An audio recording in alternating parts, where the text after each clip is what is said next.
What's Penn State and Cael Sanderson's plan for Carter Starocci as he still recovers? How many individual champions will Penn State have, as Penn State is going to win the Big Ten tournament, but how many champions will they crown? Well, let's discuss that in a full preview of the Big Ten wrestling tournament.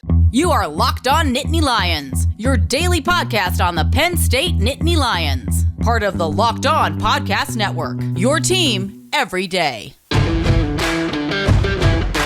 What is going on, Penn State fans? Thanks so much for making Locked On Nittany Lions your first listen and watch every single day. We are free and available wherever you get your podcasts. My name is Zach Seyko. I am your host of the show, and today's episode is brought to you by Nissan. Are you the kind of driver that likes to push things a little further? Ever wonder what adventure could be around the next corner? Take the Nissan Rogue, the Nissan Pathfinder, or Nissan Armada and go find your next big adventure. Check them out all today at nissanusa.com. This is a preview of the Big Ten wrestling tournament, a full preview going through each and every weight class. And to help me do just that, we welcome him back, the voice of Penn State wrestling, also morning show host on 98.7 The Fox in State College, and that is Jeff Byers. Jeff, thanks so much again for the time. Remember, if you're not already, become an everydayer, subscribe to Locked On Nittany Lions on YouTube and wherever you get your podcasts for the latest conversations around your favorite Penn State sports teams. And if you want to keep up with Jeff, of course, 987thefox.com is where you can listen to his daily talk show from 8 to 10 a.m. Monday through Friday. And of course, when he's calling a wrestling match at gopsusports.com.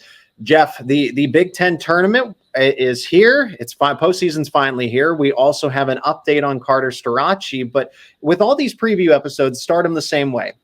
Start with the prediction, general overview, and then we'll go through each individual weight class and how we think it's going to turn out here. But as far as the Big Ten tournament as a whole goes, kind of like the regular season, Penn State's going to win as a team. We know this, but it's a matter of how many individual champions they are going to get. And with Carter Starocci, it felt like there was a little bit of confidence, but it felt like Cael Sanderson was holding something back in his press conference. So I think that Penn State has still Levi Haines as a lock. I think that Carter Starocci, even with one leg and one arm tied behind his back too, he'd be a lock. Aaron Brooks is a lock. Greg Kerkvliet is a lock. And then Mitchell Mesenbrink and Beau Bartlett are heavy favorites. And then never say never for Braeden Davis and Aaron Nagao and Tyler Kasak and Bernie Truax. Am I in the ballpark here with my assessment of how Penn State is heading into the Big Ten tournament? Yeah, I don't call me overly cautious. I don't think there is such a thing as a lock. I saw Spencer Lee get pinned last year. I've seen number one seeds get pinned in the opening round of the tournaments. The number one seeds for Penn State, you certainly feel good about. But as great as Aaron Brooks is, he's not a lock. This is a crazy sport, and we see crazy things happen. You go all the way back to Dan Gable losing to Larry Owens. I mean, it's just it's the nature of sports. Now, so I'll start there. I don't think anybody is a lock. That's fine. As far as the team race, I do think Penn State is as close to a lock as you're going to get in the sport ahead of a tournament. I mean, just because it's that combination of the top end firepower, which certainly Penn State has. Even if Carter Starocci doesn't go at all this weekend, I still think Penn State would be a prohibitive favorite. But, and again, they have the top to bottom depth this year as well. I mean, they have 10 guys that could place. I think all 10 could place in the top three at the Big Ten tournament in their respective weight classes. So, it's going to be very, very difficult, nearly impossible to imagine a scenario where another team beats out Penn State in the team race.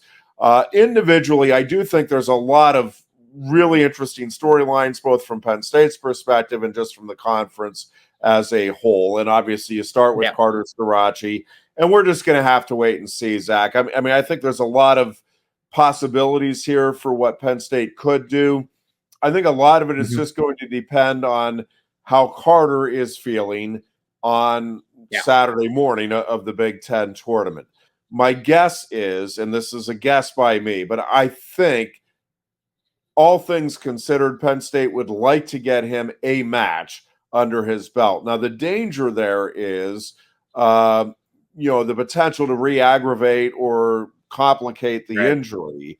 But and that's possible because I think DJ Washington is his likely opponent, and DJ Washington just happens to be one of the two wrestlers in Starocci's career who have beaten him. Now, it was many years ago in a dual meet, but long time. but Washington has so there is some danger there, and there's some history obviously there between the two. And that's presuming that Washington would beat Andrew Sparks, and that's presuming the seeds hold up as they currently are. I think all of that would be the case. I think in the best case scenario, Penn State gets Starocci a bout under his belt. He wins it and then medically forfeits out to 6th place, takes, probably a 3 or a 4 seed at the NCAA tournament, and then goes out and does what Jason Nolf did in 2018 and goes out and wins a national title. I think that's best case scenario, and I think that's a possibility. It's also possible he just steps out, Carter steps out for 1 second on the mat, injury defaults, and then medically forfeits out. He's going to receive an at-large bid if he does that. Yes. There's no doubt about that. So, I think he is going to go to the Big Tens. I think he will end up in the NCAA tournament. And then, again, the question is going to be, what is he capable of doing there?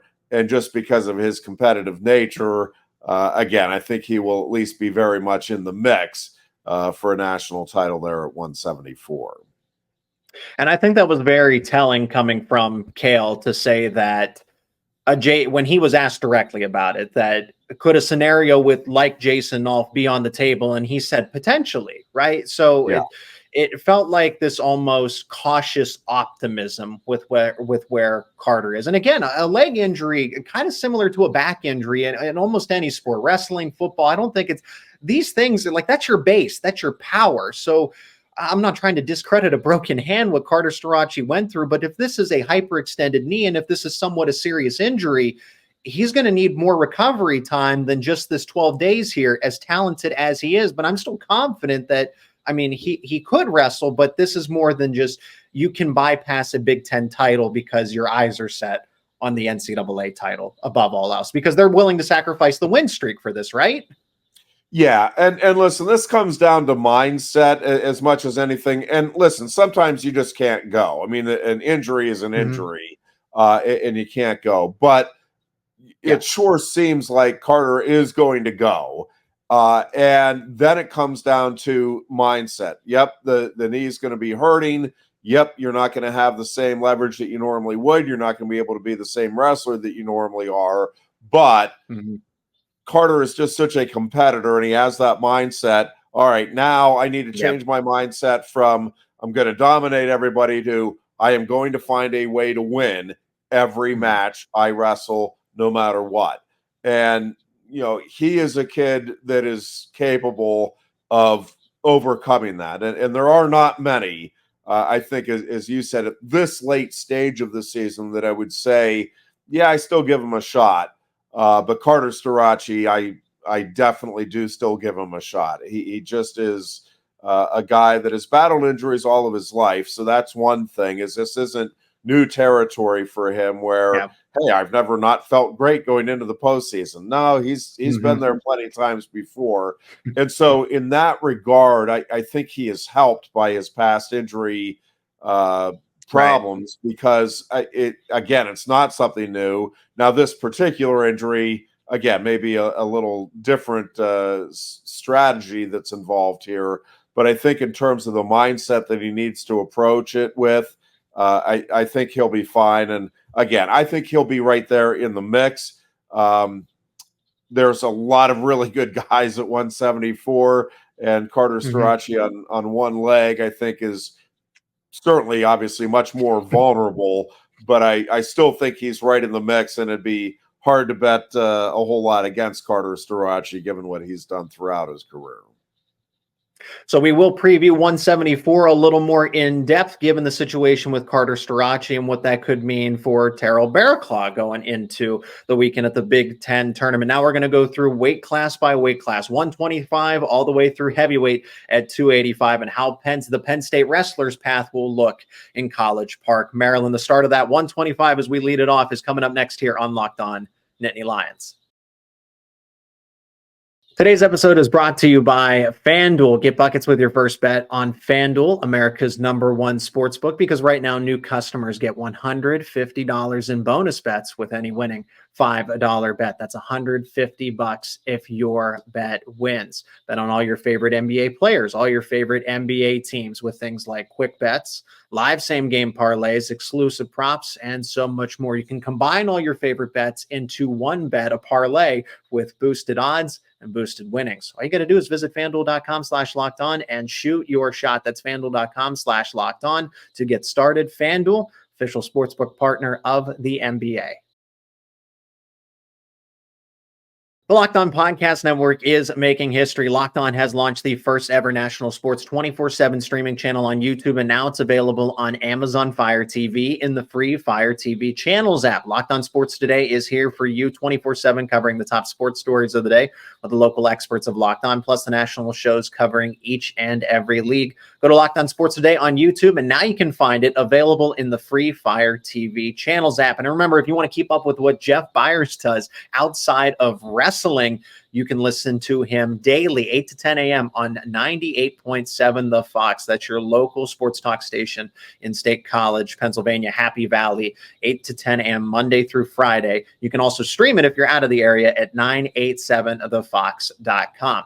We'll start with 127, and the pre-seeds have been released. So at the recording of this episode and the posting of it, most people the bracket will come out a little later, but we have the pre-seeds for the top 14 wrestlers at each weight class. And without further ado, let's jump right into it. 125, probably the toughest avenue here, because this is truly a roulette situation. And Jeff, we've always framed it that way at 125 for Braeden Davis. I don't want to say that he has the most difficult path, if you will, but he is the lowest seed. Everybody's sixth or better in the seeding for these Penn State wrestlers. Braeden Davis happens to be the lowest at sixth, but this is a tough 125 weight class, but I will not count out Braeden Davis just because of that. Just when you think someone like Spencer Lee is a lock, Matt Ramos, who is the top #1 seed, pinned him in the semifinals a year ago. Then you have Drake Ayala, you have Eric Barnett, Patrick McKee, and Caleb Smith, someone who we saw recently defeat Braeden Davis. So this is a loaded 125 weight class, and that's not even to neglect anybody else that here. Ohio State's Brendan McCrone, Michael DiAgostino, who Braeden Davis did in fact beat, right? So this is a really, really good 125 weight class, and will certainly carry over into NCAAs. But Jeff, from your point of view, what does Davis's path look like? As he's probably going to have to go up against Barnett and then eventually Drake Ayala if all things go well in his first couple of rounds. Yeah, so 125 to me, both in the Big Ten and nationally, Zach, is the most difficult to project what's going to happen. Yeah. I mean, I do think Matt Ramos is rightly #1, and I think he is the guy to beat. But I also think there's probably at least 7 or 8 guys that are capable of beating him on a given match. I mean, it's not like he's heads and shoulders above anybody. And Braeden Davis is it's interesting because I think he is an outstanding wrestler. You start there. And I think he is a guy that has a chance to really make some noise in this postseason. He has been right there all season long and has some really quality wins. Mm-hmm. The potential matchup with Barnett, and listen, again, you don't take anything for granted when you get to the Big Ten tournament, and Cardani is not an easy out, assuming that is who he gets in the first round. But I do think he wins that one, and I do think he gets Barnett. What I think will be interesting there is Penn State has a really good history under this coaching staff of making adjustments and reversing results from the regular season in the postseason Right. tournaments, or even, in the Big Ten tournament to the NCAAs. This will be the first meeting between Barnett and Davis. So this will be the first look, obviously, that either have against each other, and same thing with the coaching staff. So I think the chess match here is going to be as interesting as anything to me to watch. I think it's even though Davis is the lower seed, I think it's a coin flip of a bout. And I think Barnett would rightfully be favored. Obviously, he's the higher seed, but also just more experience. Has been around the block several times. And again, it is outstanding. Would not surprise me if Davis wins that one. And it won't surprise me if Davis gets to the finals. I mean, Drake Ayala and him were close. I think there's some things that Davis learned in that bout. And if that's who we would face in the semifinals, I think that's a winnable bout. I also think Davis could very well listen. He could fall down to 7 or 8. Again, there's not a lot of separation there. I'm looking even all the way down to like number 10, Tristan Lujan of Michigan State. Like, that is a dangerous wrestler at the number 10 spot. So I mean, Braeden Davis is going to get to the NCAA tournament. You would like to see, from a seeding perspective, you'd like to see him finish higher than his number 6 pre-seed here. My guess is that he will, but exactly how much higher, I don't know. I could see him finishing. I could see him winning the tournament. I could see him finishing 5th. I'll be not shocked, but I'll be a little surprised if he doesn't finish in the top 5 and at least finish, a spot higher than his seed. But again, 125 to me, Zach, is flip a coin almost from the quarterfinals on in just about every bout. It's like, well, I can see that going either way. And I think it'll be fun for the fans, and it'll be a battle for sure for the coaches and wrestlers here. I mean, truly at 125, I would say anybody in the top 8, if I'm going to abstain from being a little too generous, but anybody from the top 8 could seriously win this weight class. I think Ramos, even though Ramos has done some incredible things, he's been vulnerable. Ayala has been vulnerable, right? Any of these wrestlers have just shown some weak points where on any given Saturday, right? Any given weekend, you can get a victory from a wrestler that isn't exactly expected in this case. Well, and again, I would go all the way down to Lujan in terms of guys that I think have a chance to All-American at the NCAA tournament a couple of weeks later. Like, this is just, again, there is just not a lot separating these guys. And so from Braeden Davis's standpoint, right, like what I think he's got to bank on is, I'm still fresh, right? I think these guys have done a great job of keeping him mentally and physically ready to go here in the postseason. And I think if you're Braeden Davis, you just have to trust, listen, these guys being the coaching staff, they know what they're doing. I'm going to listen to them, and I'm going to go out and let it fly. And I really think if he does that, he could be one of the surprises of the weekend.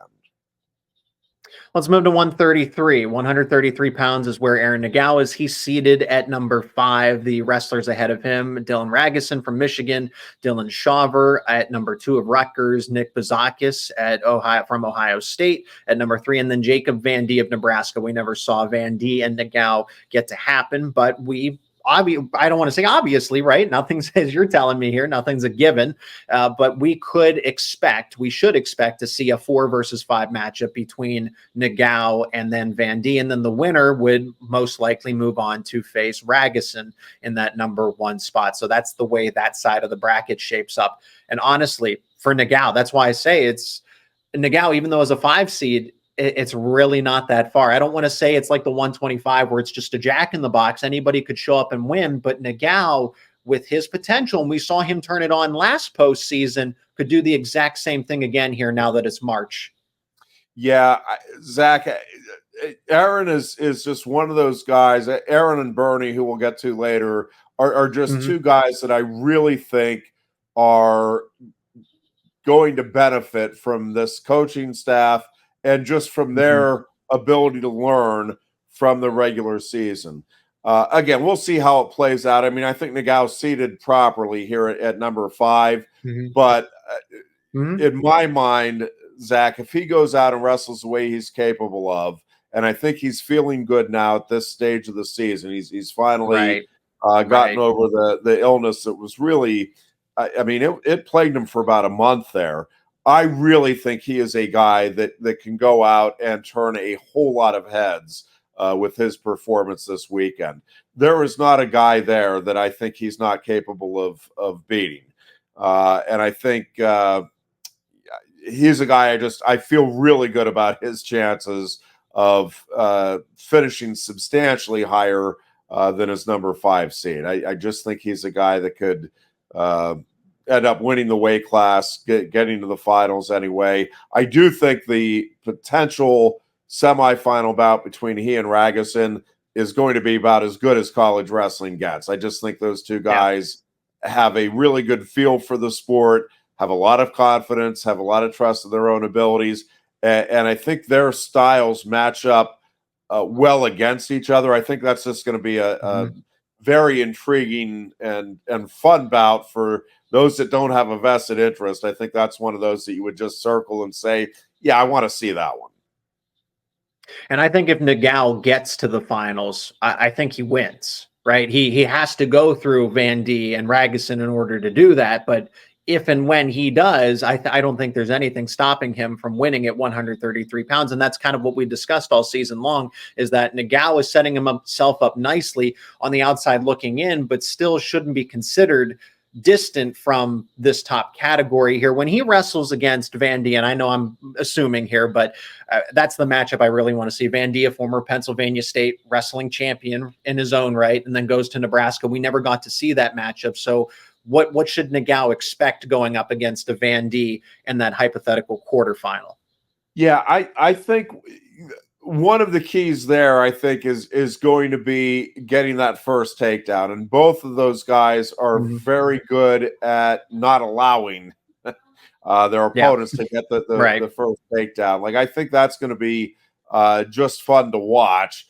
And then, Aaron's got to do a good job from top. I mean, that's obviously one of his real strengths. And I think that he has to rely on it. He has to trust it here in the postseason. But again, there's not a lot separating those top 5 guys in my mind. And again, I don't think it'll be shocking if any of those 5 end up on top or anywhere between first and fifth.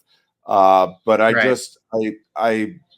really think Aaron Nagao has a lot of trust in the process that he has put himself through and has gone through with this coaching staff. And, I think he believes that he's about to have a spectacular postseason. And that's obviously where it starts. You have to have a kid that believes in himself before anything else can go out and happen. 141, 149 are coming up next as we'll preview Beau Bartlett and Tyler Kasak's path in the Big Ten tournament. So keep it right here on Locked On Nittany Lions. Today's episode is also brought to you by Nissan. Are you the kind of driver that likes to push things a little further? Ever wonder what adventure could be around the next corner? Our friends at Nissan have a lineup of SUVs with the capabilities to take your adventure to the next level. Take the 2024 Nissan Rogue. It's perfect for city drives and great escapes. Class exclusive. Google built-in is always your updating assistant to call on for almost anything. Gone are the days of connecting your phone. Google Assistant, Google Maps, and Google Play Store are built right into the 12.3-inch HD touchscreen infotainment system. The 2024 Rogue is the perfect midsize crossover for your next adventure. How about the 2024 Nissan Pathfinder? Has room for up to 8, expansive cargo capacity, and advanced available 4x4 capability with 284 horsepower and up to 6,000 pounds towing. When adventure calls, the Pathfinder is there to answer. Take the Nissan Rogue, the Nissan Pathfinder, or the Nissan Armada and go find your next big adventure. Shop NissanUSA.com today. That's NissanUSA.com.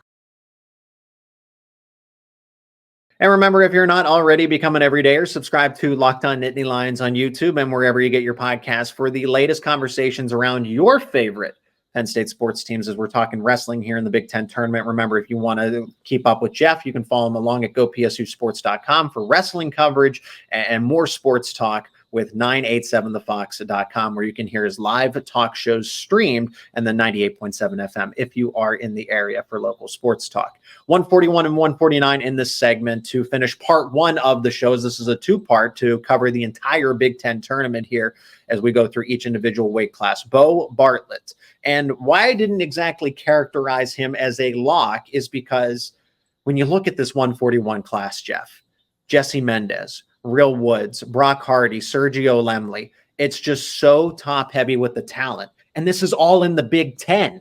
This isn't the NCAA class for 141. This is the Big Ten, which is all going to move on to the NCAA tournament as well. So it's just because any given time you go out on the mat, I know Beau Bartlett has beaten Jesse Mendez this season, Real Woods, and Brock Hardy too, in his own right. Those are all top 10 wrestlers in the nation, but it's not going to get any easier. The reason these guys are so tough is because good luck trying to beat them twice. I think Beau Bartlett can do it. Am I confident? Yes. But will he? Well, the percentages aren't exactly, a guarantee, like we've been saying throughout this episode here. But Beau Bartlett is the top seed at 141, and he's shown that he can beat them, but these guys are all going to be out for revenge. Yeah, no question. And I agree. The top five guys at this weight are just outstanding. And I mean, this weight class is another one that is just loaded. And in the Big Ten in particular, I mean, 11 automatic qualifiers from the conference tells you about all you need to know about just how deep this weight is. And the fact that Beau Bartlett is going into this postseason undefeated, to me, Zach, is one of the great stories here of this Penn State team this season.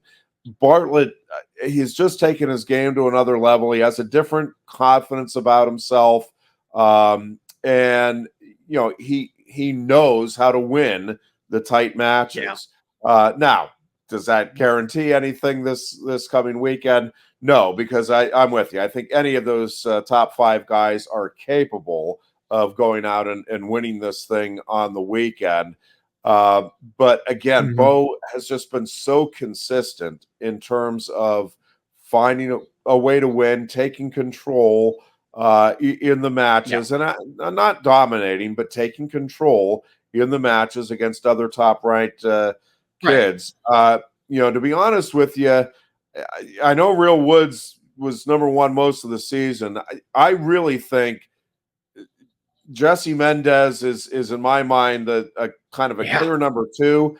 And then I think both Brock Hardy and Sergio Lemley, and again, I'm not discounting Real Woods. Maybe he gets hot here in the tournament. I think Real Woods has, and again, I could be proven wrong. That's what the postseason is for. But it feels to me, Zach, watching him kind of as this season went along, I think he's hit a bit of a wall. And we've talked about this before with 6th and 7th year guys. It is just hard. This sport is a mental and physical grind. And I know there's a lot of people, and I don't blame anybody for coming back and using the extra year of eligibility they got from COVID at all. But I think a lot of people presume that, oh man, that's going to give those guys a huge leg up. And we just haven't seen it play out that way. And I don't think it's because of any lack of heart or effort or talent. I just think, again, it is a hard grind to go through a college wrestling season, and to do it 4 times is one thing. To do it 5 or 6 times, it is really, really hard. And again, we'll see how it plays out. I'm not sitting here telling you I think Real Woods has no chance. But of the 5 that are the top 5 seeds here, in my mind, the one that would be most surprising to me to see win this thing this weekend would be Real Woods. But I do think those top 5, again, it's going to be a lot of fun to watch them go out and compete. I'm anticipating a Bartlett versus Mendez rematch and then let them settle it from there. But it's not going to be easy when in that quarterfinal matchup, or I should say the semifinal matchup, actually, Bartlett's going to face either one of Brock Hardy, who was very close to defeating him, and then Sergio Lemley, who I think is still coming on as a young wrestler. No doubt. No, and both of those guys, again, are just fantastic wrestlers. And I think, Beau will have his hands full from the, I mean, really even from the quarterfinals on in, but certainly to win the title, he's going to have to beat two really good wrestlers and, three good ones for sure. And we'll keep it going here. 149, Tyler Kasak comes in as the number 4 seed. True freshman, number 4 seed in a bracket where, okay, I know there's a lot of talent here in the first 4 seeds with Rich Lovett, Austin Gomez, Austin Gomez taking out Nick Lee at the Pan Ams. I mean, we'll discuss that a little more. And then there's Caleb Rachi from Iowa. But Kasak, just all the potential. And this is where the younger wrestlers figure it out in the postseason. This is where Levi Haines really became a household name. Is this Tyler Kasak's turn? But it's going to be difficult with the first 2 wrestlers that are at the top there. Hey, he was neck and neck with Rich Lovett. I'm not saying that couldn't, turn around and flip into the favor of Kasak, because that's going to be that semifinal matchup if it does happen. But let's focus, I guess, on the 5 seed, who he's going to be facing more likely so, and that's Dylan D'Amelio out of Ohio State. So Kasak versus D'Amelio here. Are you liking Kasak's chances? Where do you think he is going into the postseason, Jeff? Yeah, I do. I mean, I think he's obviously seeded based on the regular season results exactly right. And I think that's probably where most would project him to be going into this tournament. Those top 3 guys, Zach, are just outstanding. The top 2 in particular. I mean, Rich Lovett and Austin Gomez are both guys that are certainly capable of going out and winning a national title as well as a Big Ten title here in March. So, but listen, Tyler Kasak probably gave Rich Lovett about as good a run for his money as anybody has. Right. Now, I will say there is a difference, and Cael's talked about it many times over the years. There's a difference between keeping it close against a top-ranked guy and then actually beating him. So, can Tyler Kasak take that step? And again, close, tied in the 3rd period. Can you go get the takedown? Can you force it and get it? That remains to be seen. I think Kasak has the right mindset to go do that. I mean, I don't think Tyler Kasak was satisfied coming off of the mat against Nebraska that, oh man, I did a good job keeping it close. That was not his mindset. It was, dang, I should have had that. But again, difficult against a guy like Rich Lovett or Austin Gomez, who just, again, was on fire at the Pan Am Olympic qualifier for sure. Can Tyler Kasak take his game to another level?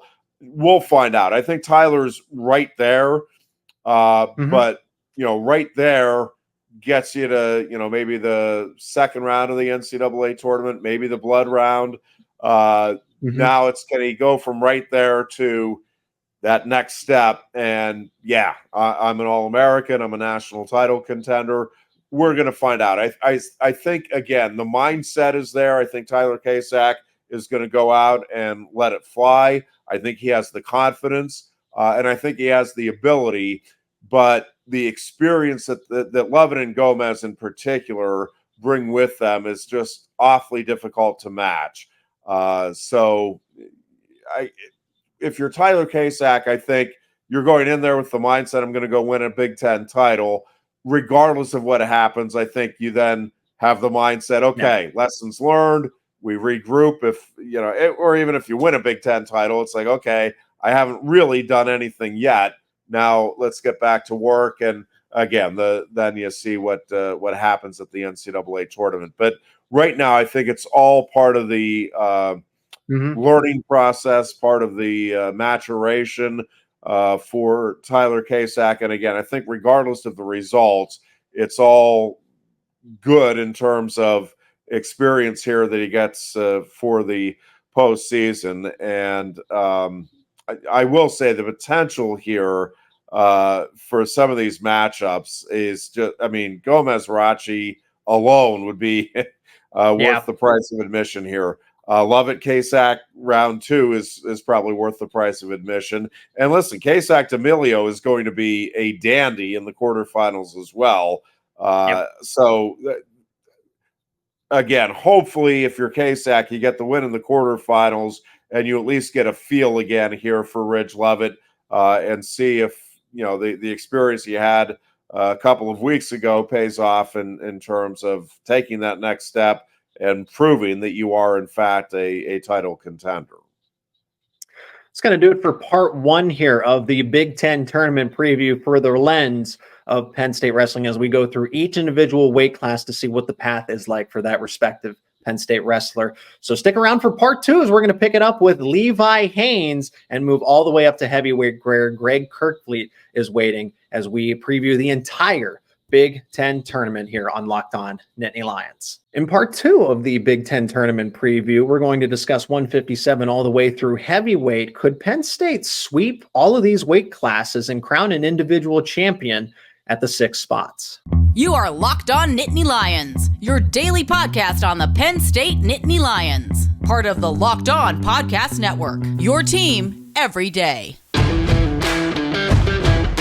This is the second part of the Big Ten tournament preview for Penn State wrestling. Welcome in. I am your host, Zach Seyko, joined by special guest, the voice of Penn State wrestling, Jeff Byers. And this part of the show is brought to you by Gametime. Download the Gametime app, create an account, and use promo code Locked On for $20 off your first purchase. And thanks for making the show your first to listen and watch every single day. Appreciate all the everydayers. If you're not an everydayer, become one. Subscribe to Locked On Nittany Lions on YouTube and wherever you get your podcasts for the latest conversations around your favorite Penn State sports teams. And if you want to keep up with Jeff, of course, you can listen to him cover Penn State wrestling live on GoPSUSports.com. If you want to hear his daily radio talk show, 8 to 10 a.m. live on 98.7 FM in State College, Pennsylvania. If you want to stream it, it's at 987thefox.com. Jeff, let's just pick right back up with it as we previewed. I hope everyone checked out the first part of the Big Ten tournament preview.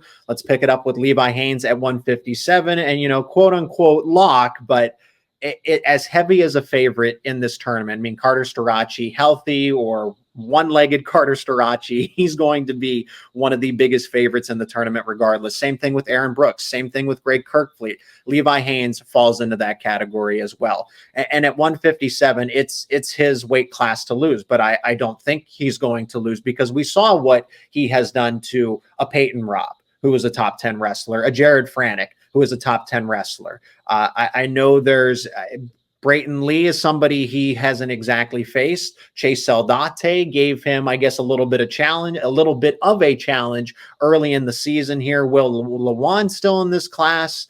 This is Levi Haines' class to lose above all else here.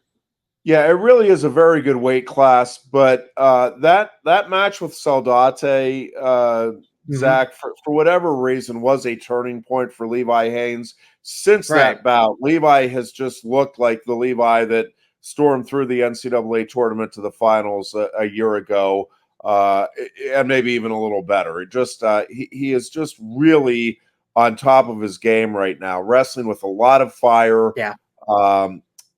No question he has the ability, but it just seemed to me that he wasn't wrestling with the same joy that we were used to seeing him through the first couple of months of the season. And I don't know, I could be a bunch of reasons for that, and it could be me misinterpreting, but it just didn't seem like he was wrestling with the passion that he had been. He has certainly been wrestling with the passion here throughout the last 6 weeks or so of the season. And I just think again, it's just such a special wrestler, Zach. And I mean, you just see it. He has all of the tools and he just keeps adding to it, has that mindset of, I'm just going to get better each day. I'm going to go out and test myself. And listen, again, there are a lot of really good wrestlers in this weight class. And I will say the one that I'm probably most anxious to see up close this season is Michael Blockus, because that is a guy, we talk about Penn State kids taking that leap from one season to the next. And I think very consistently you've seen that. Like, that guy, even if he won a national title the year before, like, wow, you can see, though, he's elevated his game. Michael Blockus would get my vote, or at least be strongly considered. I'd have to sit down and think, but I think off the top of my head, that is the most improved wrestler in the Big Ten this season. Like, that guy was good last year, but I mean, he is a guy that I think can make a run here at Levi Haines and everybody else this season. And I do think, I'm excited to see that match because I think it's going to be some really good wrestling, because Blockus has been letting it fly here as well. And if that is our title bout, I think it'll be one of the better ones, just in terms of the excitement level that both wrestle with. I think it'll be a wildly entertaining bout. But I'm with you. I mean, Levi is just, when he's on top of his game right now, he is clearly the guy to beat at 157, not just in the Big Ten, but nationally. Yeah, and I think he's going to make quick work of it, because we saw that match against Peyton Robb. Sure, it was back and forth in the first two periods, but that third period where he went into an extra gear and just dominated a veteran of the sport. And I know Peyton Robb has gone through so much. I'm glad he's wrestling, right? I'm glad he's back to 100%, but still, to see Levi Haines just eliminate a veteran like that, somebody who he faced a season ago, got an advantage, and then now it's just a different level here. Blockus, failed to mention him in my opening, but it definitely that's the final I'm anticipating. Anything else otherwise, I think will be a surprise to me if it isn't Haines and Blockus. Yeah, no, I'm with you there. Let's move to 165, and we start part 2 here for the Big Ten tournament preview. And Mitchell Mesenbrink is the number 2 seed, and he's kind of in the same boat as Beau Bartlett, where he's the favorite from the Penn State point of view, from the Penn State perspective. Honestly, I'm not trying to discredit Dean Hamady, who's been wrestling for a while, right? He's a veteran of the sport and he's very talented, but Hamady is the number 1 seed. You have Mikey Caliendo as the 3rd seed, who Mesenbrink did beat, Caleb Fish, who he beat, Antrell Taylor, who he beat, Cam Amin, who he beat, right? All these other wrestlers in the top half of the bracket, of the top seeds in this 165-pound bracket. And Mitchell Mesenbrink has beaten them, and beaten them convincingly, right? It's just Dean Hamady, since Penn State didn't face Wisconsin, that you're still, okay, how's Mesenbrink going to face this giant now at 165? But every test you have put in front of Mesenbrink, he has passed, and he's passed with flying colors. Yeah, he's just special. And listen, Cameron Amin being the number 6 seed tells you all you need to know about how good and deep 165 is here in the Big Ten. But Mitchell Mesenbrink, to me, and since very early in the season, and I don't have a problem with where he's been ranked or anything like that. I'm not saying there's anything unfair there. I don't think there's any doubt in my mind going into this thing.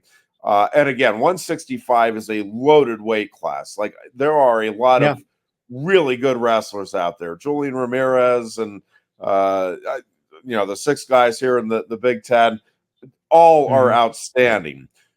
To me, there are 3 that are separate from the rest of the field. And it is no disrespect to Dean Hamady. And maybe Hamady goes out here and proves me wrong. Again, it's the great thing about wrestling. You can make all the predictions you want.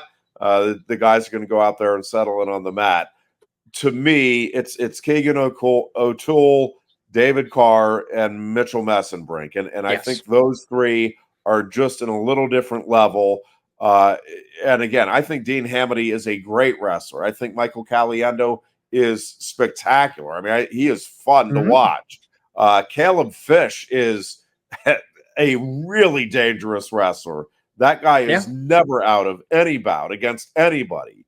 Cameron Amin, that he's going to keep coming. Antrell Taylor is a funky wrestler.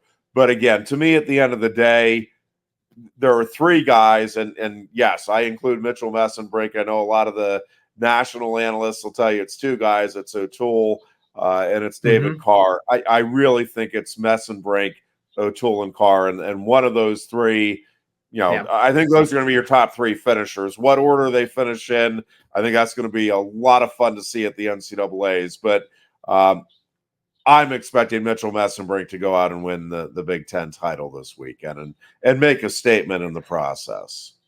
Well, and that's just it. I was going to go from the frame of mind that he's just going to continue to put the prove the doubters wrong, put the world on notice. If you haven't bought into Mitchell Mesenbrink already, this is still the time to do it. And because I saw it when the pre-seeds were released, and I said, Dean Hamity's number, I figured it was going to be Mitchell Mesenbrink, and it's not to disrespect Hamity, right? He's had a great season, but if we're talking about terms of untapped talent and untapped potential here and just the way that Mesenbrink has won a lot of these matches, Mesenbrink should be the favorite at 165 if he isn't already, and I think he does beat Hamity in the final, unless I could really see a Mitchell Mesenbrink versus Caleb Fish final at 165 with the way that the bracket sets up.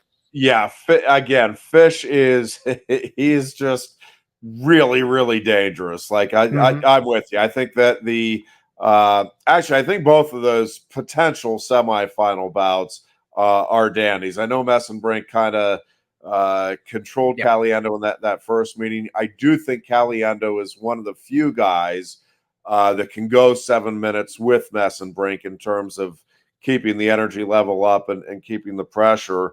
To be honest with you, and Mesenbrink has been impressive in all of his bouts throughout the season. Right. That win over Caliendo, to me, the way he did it is as impressive as anything we've seen from him all season. I've got to believe Caliendo, it's been eating at him and the Iowa coaches. So I think there'll be some adjustments. The question is, again, does it matter when you have a kid like Mitchell Mesenbrink, because he is just, he is a combination of nonstop in your face coming at you, right, and terrific lung capacity, but he is also a really creative problem solver in terms of creating scoring opportunities and figuring out different ways to score against different guys.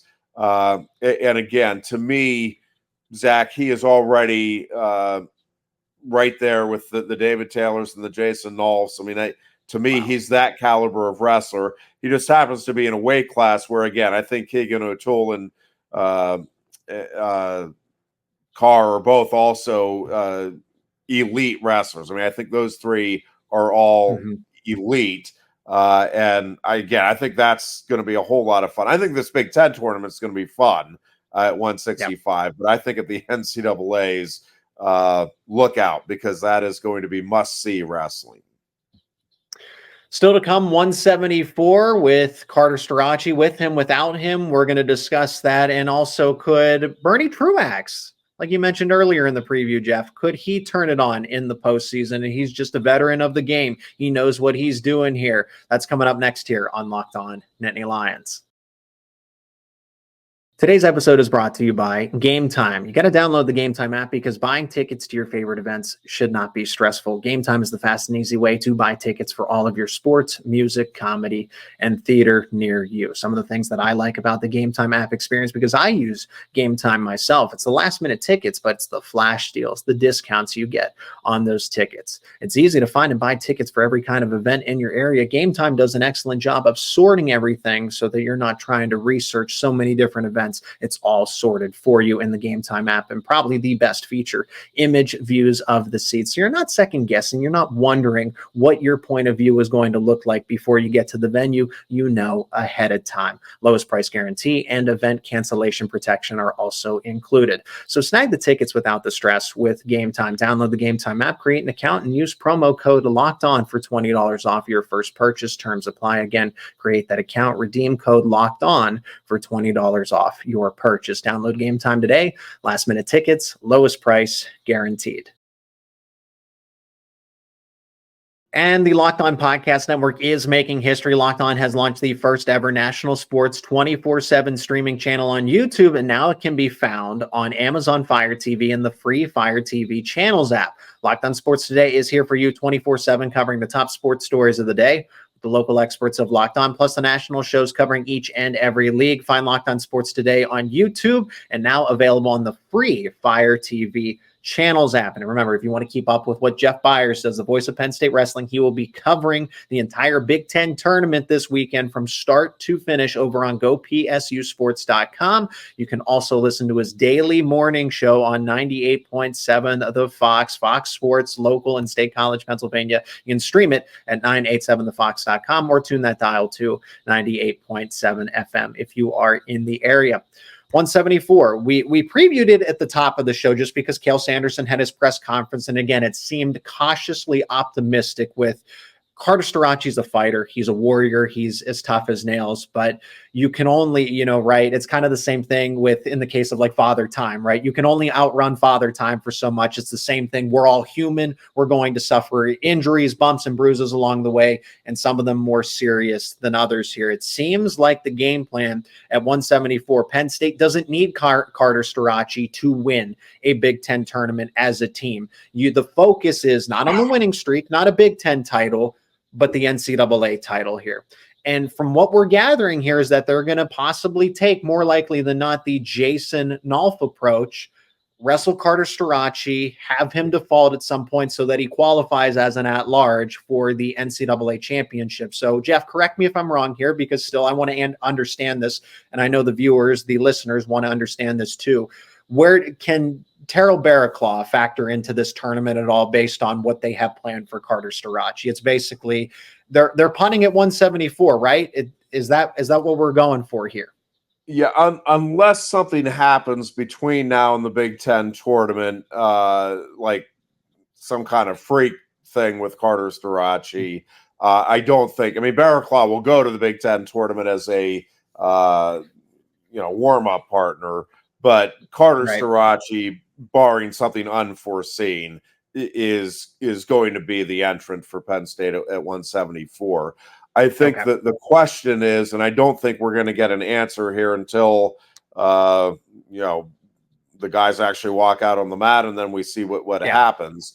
To me, what I'm expecting is one of two things: either Carter Starocci wrestles one bout and tries to get the win under his belt, tests the knee a little bit, gets a little bit of a feel, and then medically forfeits out the rest of the way.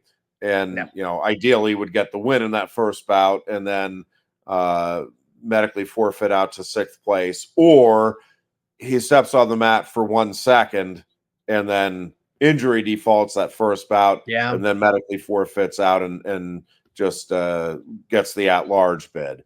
I will be, I guess, very pleasantly surprised, but very surprised if Carter Starocci wrestles more than a bout at the Big Ten tournament. I just don't think you get into a risk-reward thing, and I don't think there's much of a reward there for wrestling beyond. I mean, even if you go out and end up winning the Big Ten title, I just think the risk there of aggravating that injury, even if you're not injuring it any further, I just don't see the practicality of that.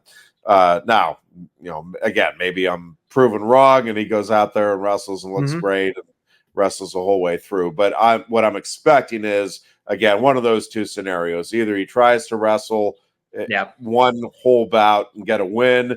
And again, at any point, I'm guessing if that's what they're trying to do, it'll be, hey, if you feel anything that doesn't feel quite right, or you're just not trusting what you're feeling out there, stop. We'll work on it. We got a couple more weeks to continue to go with it. Or that they just, we know what we need to do, and we need you continue to work in the room for a couple of weeks. Let's just do 1 second. So I think those are the two scenarios that I'm expecting one of those to play out. Either he tries to get through one entire bout or just goes out for a second and says, we'll see you in Kansas City in a couple of weeks. Then if we're just looking generally, right, from the Big Ten angle of it, so forget the Penn State side of it, and so you don't want to risk anything with Carter Starocci, but 174, I mean, is a good class, but Carter Starocci healthy, or if he was forced to wrestle all the way through, right? I think he's still the favorite, regardless of what he has lingering in terms of an injury status. Shane Griffith is as close as it gets. Again, that's a former NCAA title, right? I think he could be considered one of the proponents of saving the Stanford wrestling program, and then he ultimately transfers to Michigan, right? Yeah. Besides the point here, but Patrick Kennedy at number 3, Edmund Ruth at number 4, Rocco Welsh, I think, is an up-and-coming wrestler at number 5, and No Jackson doubt. Turley at number 6 of Rutgers. Those are all talented wrestlers, but it's still Starocci, and then it's Griffith, and then it's kind of everybody else. I don't think any of those other seeds are close to Griffith, let alone Starocci here. Yeah, no, I think that's right. I think Starocci is kind of in a class by himself. I think Griffith is, nationally on that next line with Mekhi Lewis.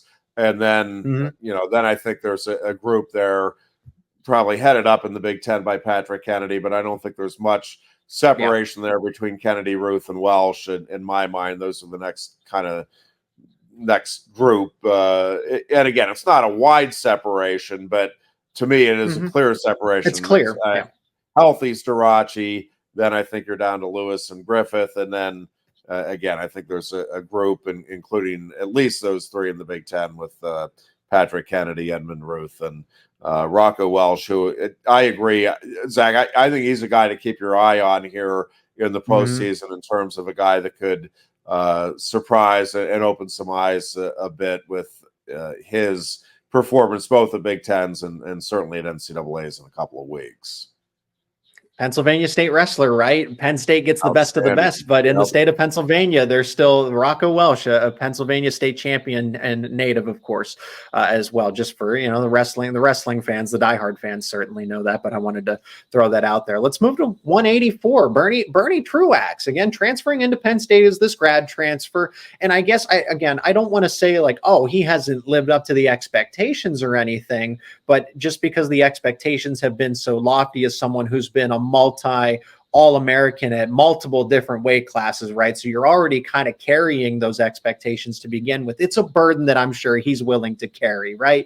But this is a 184 class where anything could happen. Isaiah Salazar from Minnesota is going to be the favorite since he's the number 1 seed. Lenny Pinto, right, is a top 5 wrestler at 184 and beat Truax. And I felt like with just a little more time, Truax could have won that bout when they went head to head. And they're probably going to face each other again in the semifinals. And then there's Ryder Rogotsky, who it's like, man, he is a pinning machine. I know he has as many losses as he does, but he just pins his way through. It doesn't matter who it is, right? Anybody can be susceptible to him, with him finishing the match with a fall here. So at number 4, I could really see Rogotsky upsetting Salazar.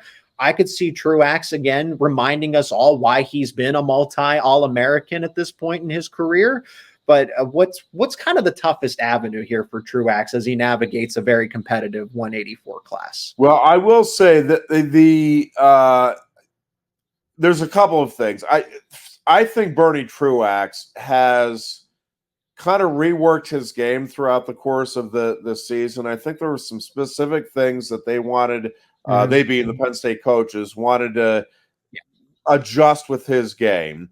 And I think all with the eye toward the postseason and having the success there. So I'm not overly concerned about some of the situations where he got caught and beat. I mean, I don't want to make it sound like it was fluky. I think he lost matches this season, but I think he's been working toward where he wants to be for the postseason. And there were some things that I think he wanted to adjust with this game. And I think he feels really good going into this postseason about where he's at, the looks that he's had throughout the season.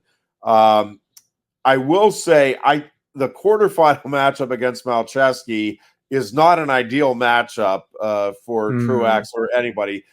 Like that again, I keep talking about the entertainment factor, but I think that quarterfinal matchup, both of those guys get to rolling around and can score back points in a hurry against opponents. I think that's going to be a lot of fun. I like Bernie's chances there, obviously, but I think that has the potential to just be a wild, high-scoring affair. And then, I think he gets another shot at Pinto if he takes care of business, which I think he will, against Malcheski. And then it's, okay, can you, again, apply the lessons learned in that first matchup, make those adjustments early? I agree with you. He was coming on. He figured some things out as that match went along. He's just got to, I think if he can come out of the first period, and not just against Pinto, against any of the other, top 4 or 5 guys in the weight class, if he can come out of that first period even, I think Truax is going to give himself a real shot at winning the national title here. Because I do think over the last couple of periods, much more often than not, he's going to be able to figure some things out, wear some guys down. And so I'm probably most excited to see where Bernie finishes up here this weekend. Again, the 3 seed is probably where he should be. I don't think it'd be shocking to see him finish 4th, but I certainly think he goes in with the mindset that, this is my tournament to win. And I know that he's capable of winning this Big Ten title. Home stretch of this Big Ten tournament preview. Aaron Brooks at 197, Greg Kerkvliet at heavyweight. Those two should be heavy favorites going into their respective brackets as we're going to preview them, break them down here coming up on Locked On Nittany Lions. Today's episode is also brought to you by eBay Motors. Passion, drive, and patience. What brings home the winning trophy is also what keeps your ride or die alive. eBay Motors has everything you need to maintain your vehicle and level it up to its peak performance. From superchargers to roof racks to exhaust kits, LED headlights, and more. Whether you're into speed, power, or style, eBay Motors has got you covered. With over 122 million parts for your number one ride or die, you'll always find exactly what you're looking for. And with eBay Guaranteed Fit, your part is guaranteed to fit your ride every time or your money back. Because with eBay Motors, you're burning rubber, not cash. With all the parts you need at the prices you want, it's easy to turn your car into the MVP and bring home that win. Keep your ride or die alive at ebaymotors.com. That's ebaymotors.com. Eligible items only. Exclusions apply. eBay Guaranteed Fit only available to U.S. customers. Remember, if you're not already, become an everydayer. Subscribe to Locked On Nittany Lions on YouTube and wherever you get your podcasts for the latest conversations around your favorite Penn State sports teams. Talk more than football on this show, obviously wrestling, but men's basketball, men's hockey, recruiting, all that and more is here on Locked On Nittany Lions. And keep up with Jeff. Again, he's covering this entire Big Ten tournament solo, covering Penn State from start to finish, beginning at 9:40, right? You have 9:40 to start for the pre-match show, pre-tournament show, I should say, on Saturday, March 9th, with the first bout starting at 10 a.m. with that session 1. You'll do session 2 at 4:40 going into 5 when it restarts again. And then all day Sunday with 11:40 and noon, and then 4:10 and 4:30 for sessions 3 and 4, all Eastern time, of course, for March 9th, Saturday, and then March 10th, Sunday, as Jeff will be covering that start to finish. GoPSUsports.com is the place to listen to it all. And in this final segment, well, let's just wrap it up. 197 and then heavyweight, Aaron Brooks and Greg Kerkvliet. And Jeff, I feel like this is the easiest part of the preview because it's Aaron Brooks and everybody else, and Greg Kerkvliet and everybody else. At least in the Big Ten, the weight classes here respectively are just not close to either of them. But beginning with Aaron Brooks, I mean, all alone, it's him.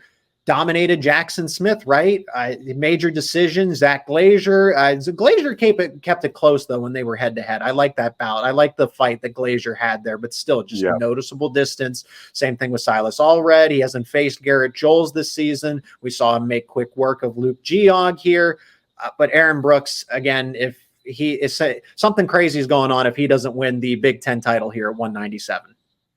Yeah, I mentioned earlier there's no such thing as a lock in wrestling, but this is as close as it gets. Aaron Brooks he is just such a special wrestler, Zach. He just is a guy that obviously works his tail off, has a lot of natural ability, but his feel for the sport, his sense for knowing when an opponent is going to try to do something, of taking advantage of that just little slight mispositioning, misstep here or there, and boom, he capitalizes. he's just really, really special. And when he's on top of his game, and he's on top of his game right now, he's one of the best in the world, Zach. I mean, he's that type of good.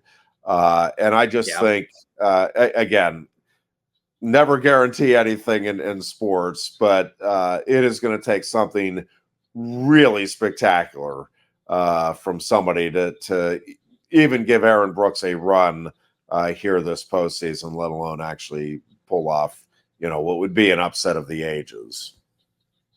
So, I mean, the way his path will look, right, he'll probably, most likely, right, nothing's guaranteed here, but if we're trying to make assumptions and projections here, Evan Bates out of Northwestern seems like that most likely quarterfinal opponent, but Ben Venadia out of Purdue could be a likely opponent as well. And then that 4 or 5 seed, I think that's a very close one. I would probably lean Silas Allred as opposed to Garrett Jules, just because I've seen more, Penn State facing Nebraska pretty consistently, and Allred's always been a talented wrestler. So I would lean that. I think that he's going to face Glazier again in a rematch in the championship here. Just because I like the fight that Glazier put up, and he's talented in his own right. Again, there's still a clear distance here, but that's who I'm thinking. Aaron Brooks is just going to mow down the competition, then ultimately face the Iowa counterpart at that 197 championship. Yeah, Jackson Smith is a funky wrestler. I that one will be a fun one to watch. That Smith Glazier. That's a little bit of a contrast of styles in that one, but yeah, it's just hard to imagine, Zach, Aaron Brooks. Yeah. I think Brooks is going to get bonus points into the finals, and then certainly won't be surprised, even if it is Glazier. And Glazier, I think went out with the idea. I'll go back to the, I think I had mentioned earlier, looking at Kasak and Lovett. Like, it's one thing to keep it close, relatively close on the scoreboard. It's another to actually go out and knock off a top-ranked guy. And I know Glazier, I do give him credit. I don't think he's as close to Brooks as that score would indicate. And I think they both know it. I think Brooks and Glazier both know the gap that's actually there. And then let's move to heavyweight. Greg Kerkvliet, same thing here. Like Aaron Brooks, it's his weight class. If he loses this one, it would be very surprising here, because your number 2 seed is Nick Feldman, and we saw what Kerkvliet did against Feldman head-to-head. You had Lucas Davison, who was a top 5 wrestler nationally, and Kerkvliet, again, showing just how much better he is than that respective wrestler. Slavakuski of Rutgers is your 4 seed. And we saw that, the guy that moved up from 197, Lucas Cochran, who gave up how many pounds, right? 40, 50 pounds to wrestle at heavyweight in Kerkvliet's case. So we didn't get to see Slavakuski versus Kerkvliet, but we saw Cochran, who's 197, beat a top 10 heavyweight wrestler. And then a familiar name, Penn State diehard fans will recognize this one, Seth Nevels. Seth Nevels is the number 5 seed for Maryland. But just to kind of give you a perspective for the top wrestlers in this heavyweight class, it's Greg Kerkvliet's to lose. He's going to win it. Don't want to say guarantee here, right? Or that it's a lock, but it feels really good from Greg Kerkvliet's perspective here going into the Big Ten tournament. Yeah, no question. Kerkvliet is the class of this weight. And again, there's some very good wrestlers there. And I'd probably go down to Nevels as, Feldman and Davison and Slavakuski and Nevels all, have all-American potential for sure as wrestlers. But I don't think any of them have national title potential this year. And Greg is just at a little different level right now than I think really anybody else in the heavyweight division. It's hard, much like Aaron Brooks, Zach. It's just hard to envision the scenario here where Greg Kerkvliet, if he's healthy, obviously can envision something, on the injury front develops. But if he's healthy, I don't think there's anybody that's capable of staying with him for 7 minutes. Who are you thinking that he's going to face in that championship? Again, he'll have to go through a Slavakuski. He might face a Seth Nevels, which again, it's like, Seth Nevels was at Penn State and then transfers out, and Kerkvliet takes that spot. So there's like, hey, it's like a little bit of revenge here in this case, I guess, from Neville's perspective, if he sees it that way, right? I think he's just trying to get into the NCAA tournament and then make that All-America stat. I mean, he's contending for a title just like everybody else, but that could be an interesting one. Who is it? I'm imagining that it's going to be Kerkvliet and Davison here in the championship bout, but I like what Feldman's done as a young and up-and-coming wrestler for Ohio State too. Yeah, Feldman has been very impressive, and I won't be surprised if it is Feldman. I think Davison's experience here, and I think he'll make some adjustments from their regular season meeting with Feldman, and so right. I'm kind of with you. I'm leaning toward Davison being the opponent for Kerkvliet in the finals. I would like to see. I'm hoping Seth Neville's is healthy. Finally, I know he's having some injury problems earlier in the year. Did not get to wrestle in the dual meet against Penn State, and so would like to see Neville's get into the semifinals there against Kerkvliet and have the old teammates get together. But yeah, it's really hard for me to imagine anybody again. Really, not only not knocking off Kerkvliet, I don't see anybody in this weight class that's going to be able to, stay within 3 or 4 points as the, final seconds expire in the third period.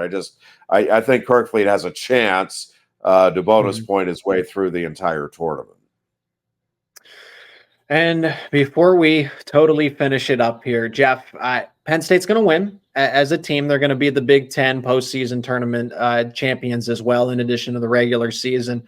Nebraska, Iowa, Michigan, they're all relatively close here for that second spot. How do you see this one? I would lean Nebraska, right? I think they're a very talented team, top to bottom, not in the same caliber as Penn State. But then Michigan's kind of a wild card with Sergio Lemley, Austin Gomez, right? I could go through all the names. And then Iowa, what they did to finish the season against Oklahoma State was nothing short of impressive here. So is Iowa getting hot at the right time? Did Nebraska show enough? I mean, I really think that second spot is very close. How do you think it unfolds?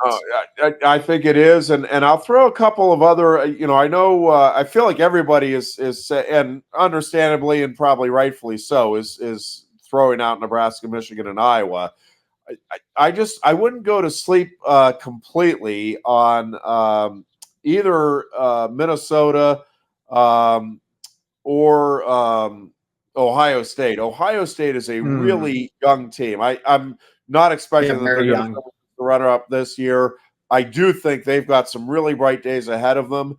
And I won't be surprised if they end up working their way into that top 4 and surprise either a Nebraska and Iowa or a Nebraska from, being one of those top 4 teams. So I just keep an eye on Ohio State and Minnesota. I think both have dangerous teams here as well. But to be honest with you, I'm kind of leaning, even though Nebraska, I think, has been very impressive and certainly has a lot of point scoring potential. And obviously Iowa certainly does as well. I think Michigan is poised to kind of put things together. They are, for the first time maybe all season, really have kind of their whole lineup together here that they want. They have a ton of experience. You saw Austin Gomez just go on a tear at the Pan Am Olympic qualifier. We'll see. I'm wrong as often as I am right on making these types of guesses. But my guess going into this thing is that Michigan ends up second. And then I think it's really close between Iowa and Nebraska. Like, I think a point or two either way there. But if you pin me down right now, I'll go my top 5 would be Penn State 1, Michigan 2. I'll go Iowa 3, Nebraska 4. And then I think Ohio State sneaks in there at number 5.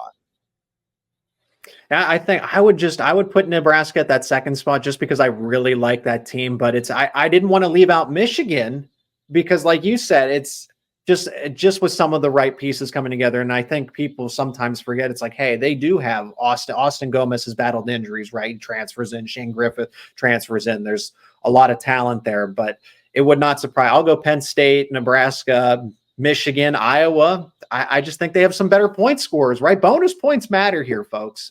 But They do. it'll all unfold Saturday, March 9th and Sunday, March 10th. And again, everyone who wants to listen to Penn State Wrestling's play-by-play coverage, Jeff Byers is on the call beginning at 9:40 a.m. and covering all 4 sessions over the course of Saturday and Sunday. Each session is going to start at 10 a.m. and 5 p.m. on Saturday, March 9th, and 12 p.m. and 4:30 p.m. on Sunday, March 10th. The championships will be Sunday, 4:30, of course. And if you want to listen to Jeff and keep up with what he does in local sports talk, 98.7 FM, Fox Sports and State College, 987thefox.com. You can listen to his daily talk shows. Jeff, thanks so much for the time previewing the entire Big Ten tournament, and I wish you nothing but the best in your travels and doing the broadcast itself come this weekend.